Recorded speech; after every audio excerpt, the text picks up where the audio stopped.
अस्सलाम वालेकुम my YouTube family, कैसी है? खैरियत से हैं? तो आज हम इन शॉट पे वीडियो बनाना सीखेंगे। तो चलिए वीडियो स्टार्ट करते हैं और इन शॉट को हम ओपन कर लेते हैं। ओपन करने के बाद ये वीडियो प्रोजेक्ट पे आना है। वीडियो प्रोजेक्ट पे आने के बाद इधर से आपने न्यू प्रोजेक्ट करना है।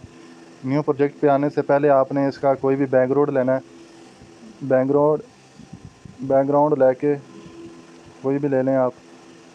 मैं ये ग्रीन ले लेता हूँ। इसका आप कन्वर्स पे आके इसको आपने फुल कर लेना है यूट्यूब साइज़ पे। ये यूट्यूब साइज़ का हो गया। अब इसकी लेंथ जो है वो बढ़ा लेते हैं, जितनी आपकी वीडियो है, जितनी आप वीडियो रखना चाहते हैं उतनी आप रख सकते हैं। तो ये हो गया। अब आपने कोई भी ओवरले लेना है। तो ओवरले लेने के लिए आपको इस PI पे जाना पड़ेगा। PI पे जाने के बाद इधर से आप कोई भी ले लें, पिक ले लें। ये देखिए, ये मैंने ऑलरेडी बना कर रखे हुए हैं, तो मैं ये ले लेता हूँ। ये जस्ट आपको समझाने के लिए है। तो ये देखें, अब हम इसकी एक और ओवरले लेंगे, पिक लेंगे। ये देखें, ये हो गया। अब हम इनके आंसर ले लेते हैं। आंसर लेने के लिए आपको एक बार फिर गैलरी में जाना पड़ेगा और इधर से आपको ओवरले पे ही पिक लेनी पड़ेगी जो आपने बना कर रखी है, या आप अगर लिखना चाहते हैं तो वो भी लिख सकते हैं।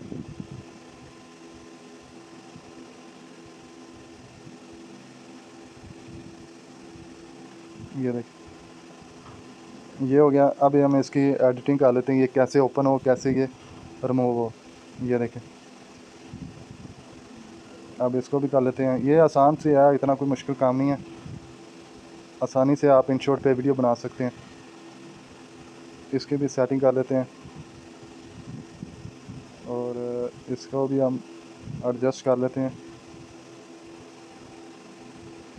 ये देखें, अब हो गया। इसको हम काट लेते हैं, कितना हमें स्प्लिट कर लें और इसको रिमूव कर दें। अब हमें साउंड की ज़रूरत है। तो साउंड के लिए आपने जाना म्यूज़िक पे। म्यूज़िक पे जाने के बाद आपने इसको ओपन कर लेना है। अगर आपने पहले ही रिकॉर्ड करके रखी हुई तो वो बेहतरीन। अगर आप साथ साथ रिकॉर्ड करना चाहते हैं तो आपने आना है इस रिकॉर्डिंग पे। यह रिकॉर्डिंग पे हम इसको रिकॉर्ड कर लेते हैं। ये 3 सेकंड का टाइम लेता है, स्टार्ट होता है। तो जी नाज़रीन, ये मैंने रिकॉर्ड कर लिया। अब हम इसको स्टार्ट करके देखते हैं कैसे चलेगी। सवाल, कुरान पाक में किस नबी का नाम सबसे ज़्यादा बार आया? जवाब, हज़रत मूसा अलैहिस्सलाम। तो जी नाज़रीन, ये अब वीडियो तैयार हो चुकी है। अगर आप इस पर और भी एडिटिंग करना चाहते हैं, कोई स्टिकर लगाना चाहते हैं, या अपने चैनल का लोगो लगाना चाहते हैं, या फ़िल्टर लगाना चाहते हैं, तो वो आप कर सकते हैं। इसके बाद आपने जाना है ये सेव पे, और इधर से आप इसकी रिज़ॉल्यूशन ले सकते हैं। कितनी रखना चाहते हैं वीडियो की वो रख सकते हैं। फ्रेम रेट है वो रख सकते हैं। इसके MP4 कर सकते हैं या ऑटोमेटिक कर सकते हैं। तो इसको यहाँ से सेव कर सकते हैं। अगर आपको वीडियो अच्छी लगी हो तो हमारे यूट्यूब चैनल को सब्सक्राइब कीजिएगा। नेक्स्ट वीडियो तक हमें दीजिए इजाज़त। अल्लाह हाफिज़।